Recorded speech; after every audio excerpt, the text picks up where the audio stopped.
নমস্কার বন্ধুরা, আমার সাধারণ রান্নাঘরে আপনাদের সবাইকে সাদর আমন্ত্রণ। এবারে শুরু করছি আমি আমার রান্নাবান্না। আজকে আমি বড়ি পর্ব নিয়ে হাজির হয়েছি। এটা কিন্তু গোটা বছর খুব ভালোভাবেই থাকবে আর খেতে তো খুব ভালোই লাগে। ঘরে নিজে হাতে দেওয়া বড়ির স্বাদই আলাদা। এবারে আসুন বড়ি তৈরি করাটা শুরু করি।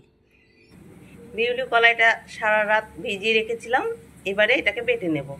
বড়ি দেওয়ার জন্য আমি নিয়েছি মৌরি, একটু হিং নিয়েছি, আর একটা লঙ্কা, তার সঙ্গে একটু সর্ষের তেল নিয়েছি, একটা তুলসী মঞ্জুরি, আর এইভাবে বিউলি কলাইয়ের ডালটা আমি বেটে নিয়েছি। এটা না পাতলা করেছি না খুবই শক্ত। এবারে এই ডালটা আমি ফেটিয়ে নেব। এই ডাল পাটাটা এখন কিন্তু আমি কিছুই দিইনি, এখন এইভাবে ভালো করে হাত দিয়ে এটাকে ফেটিয়ে নেব। আর ফেটানোটা ঠিকঠাক যখন হয়ে যাবে তখন কিন্তু ডালের কালারটাই চেঞ্জ হয়ে যাবে পুরো। আমি হাত দিয়েই ডালটাকে ফেটিয়ে নেব, কারণ বড়ির ডাল হাত দিয়ে ফেটালেই বেশি ভালো হয়।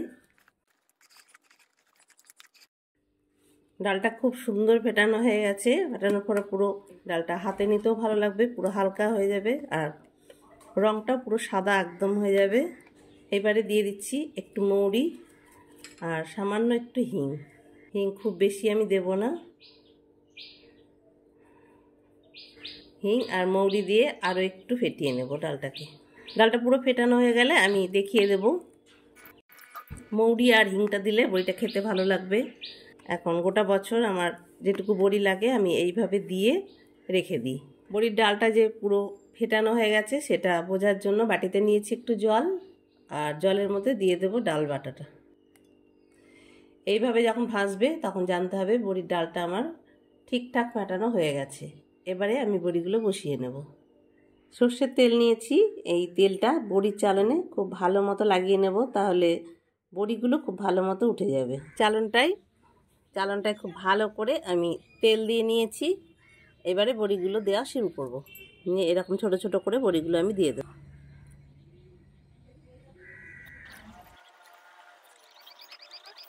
দিয়ে দিলাম একটা শুকনো লঙ্কা না, এটা কাঁচা পাকা লঙ্কা, আর দিয়ে দিচ্ছি একটা তুলসী মঞ্জুরি।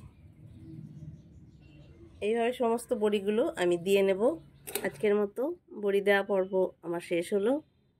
যদি প্রত্যেকটা বড়ি সমান হয়নি, অসমান হয়েছে, কিন্তু খেতে কিন্তু প্রত্যেকটা স্বাদ একই রকম হবে। এই বড়িগুলো আমি এখন 4-5 দিন খুব ভালো করে রোদ দিয়ে নেব। 4-5 দিন ভালো করে রোদ দিয়ে নিলে এটা অনেক দিন পর্যন্ত খুব ভালো থাকবে আর খেতেও খুব ভালো হবে। বড়িগুলো একদম রেডি হয়ে গেছে। আমার বড়ি দেওয়া পর্ব যদি আপনাদের ভালো লাগে তাহলে অবশ্যই আমার পাশে থাকবেন।